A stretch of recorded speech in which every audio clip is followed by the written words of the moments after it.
2024 లేదా 25లో డిగ్రీ లేదా బీటెక్ చదివారా? సాఫ్ట్‌వేర్ జాబ్ కోసం ఎదురు చూస్తున్నారా? అయితే కోడ్ జ్ఞాన్ 100 డేస్ కోర్సులో చేరండి. జాబ్ సాధించండి.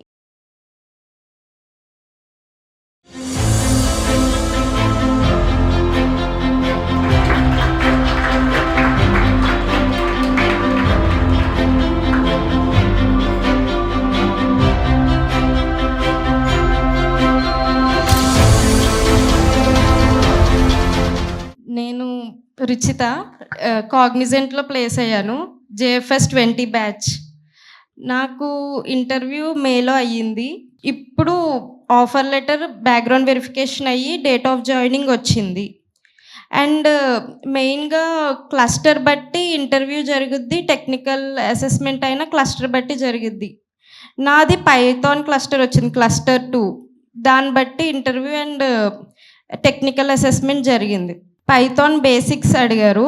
ఇంటర్వ్యూలో అయితే 2 కోడ్స్ రాయమన్నారు అండ్ పైథాన్ బేసిక్స్ అడిగారు.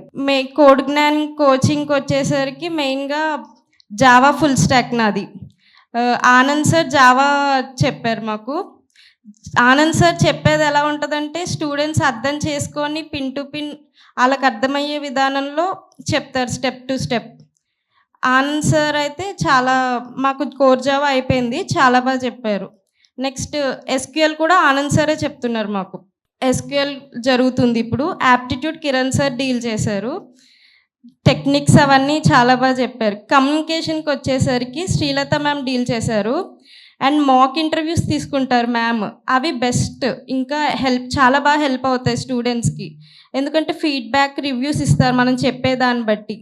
మనం ఎలా చెప్తున్నాం, మనలో ఏమి ఇంప్రూవ్ చేసుకోవాలి, ఏది మైనస్, అవన్నీ చెప్పి చాలా చెప్తారన్నమాట, గైడెన్స్ ఇస్తారు. ఇది ఇలా చెప్తే కరెక్ట్ ఇంటర్వ్యూలో అలా అని చెప్పి హెల్ప్ చేస్తారు.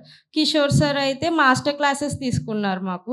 ప్రతి ఇంటర్వ్యూ పాయింట్లో అన్నట్లో కోడ్ జ్ఞాన్ తరపున ప్రతి ఒక్క ఫ్యాకల్టీ హెల్ప్ చేశారు, సపోర్ట్ ఇచ్చారు.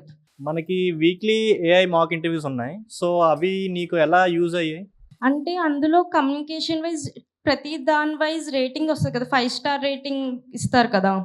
దాన్ని బట్టి హానెస్ట్ మనం చెప్పే ప్రాక్టికల్ నాలెడ్జ్ అవన్నీ ఇంప్రూవ్ చేసి దాన్ని బట్టి ఇస్తారు. అది అయితే మ్యాక్సిమం హెల్ప్ అయింది ఇంటర్వ్యూస్ అటెండ్ అవ్వడానికి. అంటే ఇప్పుడు ఇంకా డెవలప్ చేశారు మాక్ ఇంటర్వ్యూస్, దాన్ని కోడింగ్ రాయడము అవన్నీ ఆ పోర్టల్లో.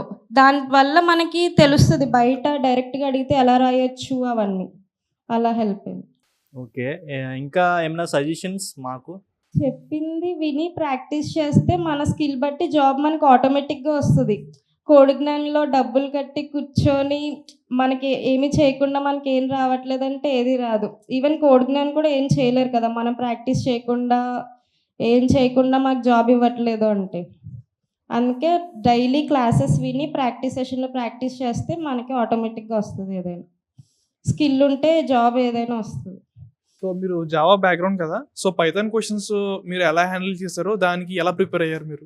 అంటే నాకు పైథాన్ బేసిక్స్ వచ్చు, ఆ బేసిక్స్ బట్టి చేశాను. ఇంటర్వ్యూ కూడా మ్యాక్సిమం బేసిక్స్ మీదే వెళ్ళింది మొత్తం. అంటే ఒక స్ట్రింగ్ ఇచ్చి అందులో క్యాపిటల్ లెటర్స్ని కౌంట్ చెప్పడం, అలాగా ఒక లిస్ట్ ఇచ్చి అందులో డూప్లికేట్స్ లేకుండా సెట్ యూస్ చేసి కావాలి, వితౌట్ డూప్లికేట్స్ యూనిక్ ఎలిమెంట్స్ కావాలి, అలాగా. జస్ట్ మనకి జావాలో ఉంటాయి కదా, ఈజ్కి డబల్ ఈక్వల్ టుకి డిఫరెన్స్, అలా సేమ్ పైథాన్లో కూడా అవే క్వశ్చన్స్ అడిగారు. సో మీరు రెజ్యూమ్లో ఏమైనా లీడ్ కోడ్, హ్యాకర్ ర్యాంక్ అలాంటివి ప్లాట్ఫామ్స్ అని మెన్షన్ చేస్తారా? హ్యాకర్ ర్యాంక్ అయితే నాకు జావా ఎస్క్యూఎల్ సర్టిఫికేట్స్ ఉన్నాయి. పైథాన్ సిస్కో నుంచి సర్టిఫికేషన్ ఉంది. సో ఎట్లాంటి ప్రాబ్లమ్స్ మీరు ఎక్కువ బాగా ప్రాక్టీస్ చేశారు? మెయిన్గా హ్యాకర్ ర్యాంక్ లీడ్ కోడ్ ఎక్కువ ప్రాక్టీస్ చేస్తే మనకి చాలు, అవి మెన్షన్ చేసుకుంటే చాలు. ప్రాబ్లమ్స్ ఎక్కువ కన్నా మనకు అర్థం చేసుకొని కరెక్ట్గా చేసుకుంటే చాలు.